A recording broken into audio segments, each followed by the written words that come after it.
Good morning student. आज मैं आपको पढ़ाने जा रही हूँ क्लास 3 में सब्जेक्ट हिंदी।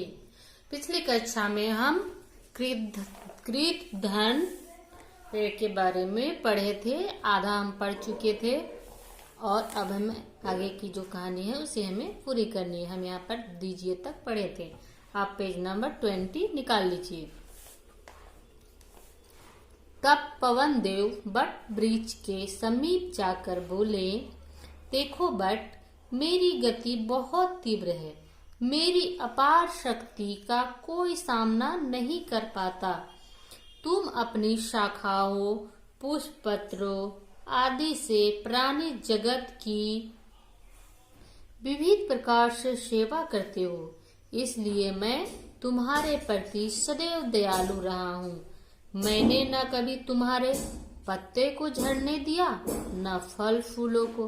तुम मेरा उपकार नहीं मानते तो अवज्ञा भी क्यों करते हो?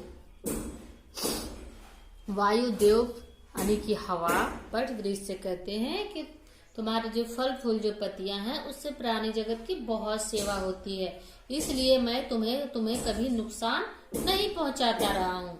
लेकिन अगर तुम मेरा उपकार नहीं मान सकते तो कम से कम हमारी अवज्ञा यानी कि आज्ञा ना मानने का काम भी मत करो।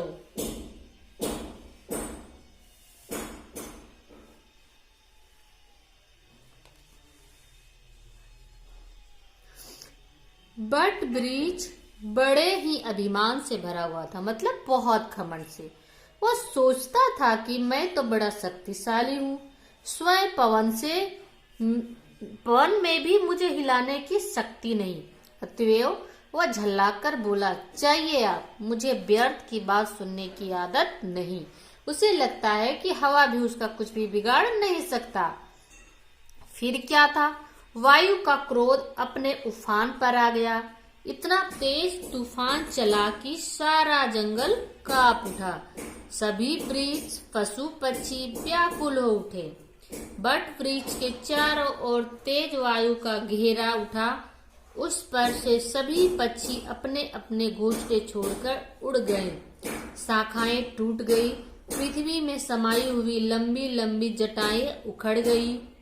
रह गया केवल ठूठ। यह देखकर पृथ्वी कांप उठी।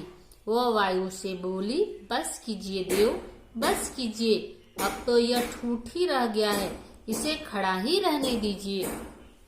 जब बरगद घमंड करता है हवा से तो हवा को बहुत गुस्सा आता है। वो बहुत तेज तूफान आता है और पेड़ की जितनी भी डालियां, शाखाएं, लते थे वो सारे टूट जाते हैं और सारे पशु पक्षी भी अपने घोंसले छोड़ करके भाग जाते हैं।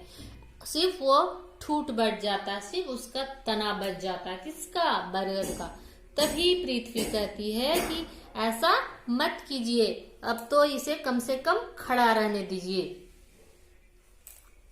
बट वृक्ष सहमा सा खड़ा था। अब उसे यह बोध हो रहा था कि वह अपनी शक्ति का व्यर्थ ही अभिमान कर रहा था। बड़ों की अवज्ञा और उनके अपमान से अपनी ही हानि होती है।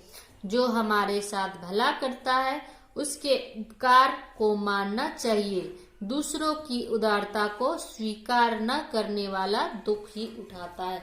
जब सारा कुछ बर्बाद हो जाता है तब बरगद के पेड़ को समझ में आता है कि उसका जो घमंड था वह बेबुनियाद था। वो उतना ताकतवर नहीं था जैसा कि वह सोच रहा था। इसीलिए कभी भी हमें अपने से बड़ों का अपमान नहीं करना चाहिए। तो ये चैप्टर आज पूरा हो गया, पेज नंबर 20। अब देखते हैं पेज नंबर 21। यहाँ पे शब्दार्थ दिया हुआ है। विशाल यानी बहुत बड़ा, सपरिवार यानी परिवार सही। तो इसे आप नंबरिंग करके यहाँ से यहाँ तक आप इसे पूरा लिख लेंगे और इसे याद भी करेंगे। ये आपका होमवर्क है। अब आगे और थोड़ा सा है, इसे भी पूरा कर लीजिए। सही विकल्प के सामने सही लगाइए। बरगद का विशाल वृक्ष जिस वन में था उसका नाम था, क्या नाम था? नंदनवन। तो इसको सही टिक करेंगे। पथी की बातें सुनकर बरगद क्या हुआ? झुंझला गया। बरगद अभिमान करता हुआ बोला, मैं समर्थ हूं और मुझे किसी की कृपा की आवश्यकता नहीं। बट वृक्ष का अभिमान चूर किया किसने? पवन देव ने। तो आप पेज नंबर 20 और 21 लिखेंगे भी और इसे पढ़ेंगे भी, साथ ही साथ इसे आप याद भी कर लेंगे। Thank you.